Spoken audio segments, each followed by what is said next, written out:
When I asked my boyfriend of 4 years when are we gonna marry, he simply laughed and said, now why would I want to do that? That's when I realized I'd been taken for granted. I was standing at the stove making his favorite dinner, chicken parmesan the way he likes it. His best friend Leo was sitting at our kitchen table scrolling through his phone when I asked the question. It wasn't planned, just came out naturally. We'd been living together for 3 years. I cooked every single meal, ironed his work shirts, packed his lunches with little notes inside. Even his coworkers thought I was his wife. His mom called me her daughter-in-law, but when those words left his mouth, something inside me shattered. The way he said it, so casual, so dismissive. Like marriage to me was the most ridiculous idea he'd ever heard. Like I wasn't worth the effort. I felt tears burn behind my eyes, but I kept cooking. I didn't want him to see me cry, didn't want to give him that, but Leo saw it. I glanced up for just a second and caught his eye. He looked away fast, uncomfortable, guilty almost, like he knew exactly what just happened, like he'd been watching this whole relationship and thinking the same thing for months. That night, I lay in bed next to him staring at the ceiling, in our apartment that I'd decorated, with our furniture that I'd picked out. 4 years, 3 of them living like a married couple. I did everything a wife does, sometimes more. I supported him when he lost his job last year, paid his half of the rent for 8 months straight, drained my savings, made him feel like a man when he felt like nothing, and he wouldn't even marry me, laughed at the idea. The next morning, I woke up different. I didn't make breakfast. When he came into the kitchen looking confused, I just said I had an early meeting. He shrugged and made himself cereal, left the bowl in the sink. That week, I stopped doing his laundry, stopped making dinner, stopped being his wife without the title. When he asked why there was no food ready Thursday night, I said I was tired. He looked annoyed but ordered pizza, didn't offer me any. Friday night, I told him I was moving out. He laughed, actually laughed, thought I was being dramatic. But Saturday morning, when he saw the boxes, the packed suitcases, his face went white, started panicking, grabbing my arms, saying wait,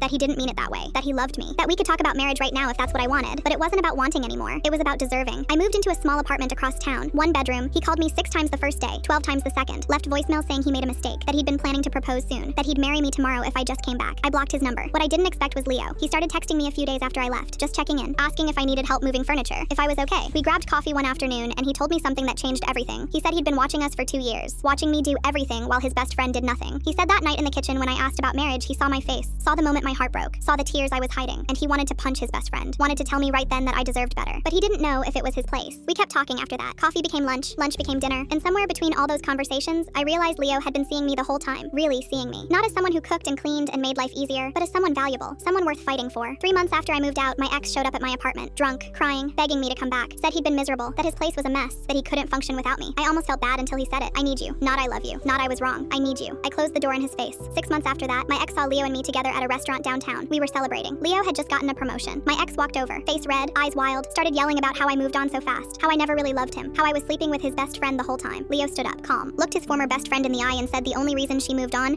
is because you never appreciated what you had. You had a wife without the commitment. You had someone who loved you without question. And you laughed in her face when she asked for the one thing that mattered. Now someone else gets to show her what she's actually worth. My ex left without another word. That was a year ago. Leo and I are engaged now. And when he proposed, he didn't laugh. He got down on one knee in my tiny apartment, the one I'd built myself. And he said I'd been waiting for the right moment to ask. But the truth is, every moment with you is the right moment. I said yes before he even finished.